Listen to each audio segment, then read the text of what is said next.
How does a mother get gestational diabetes? The etiology is unknown exactly, but there are contributing factors. These factors are the release of placental hormones, the nutritional demands of the growing fetus, and the inability of the pancreas to produce insulin to meet demands. Who is at risk?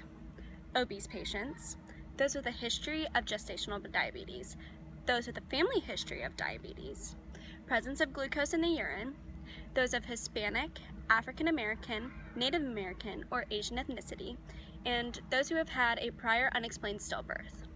So what do we do to screen for gestational diabetes? There is a 1-hour glucose tolerance test that is offered at 24 to 28 weeks gestation. The test screens for blood glucose levels of the mother. Many pregnant women are diagnosed in the second half of their pregnancy. During this 1-hour glucose tolerance test, we will need to inform the patient that there is no need to fast prior to arriving for the test. Secondly, we'll need to give the patient 50 grams of oral glucose to ingest.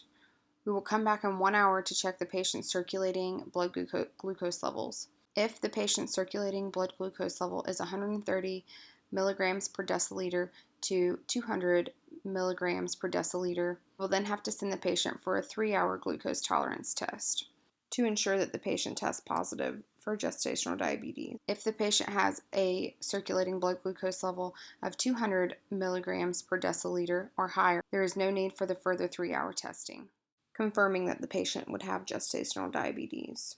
Ultimately, if the patient tests positive for gestational diabetes, glyburide and metformin are the two medications that we can use to treat them with.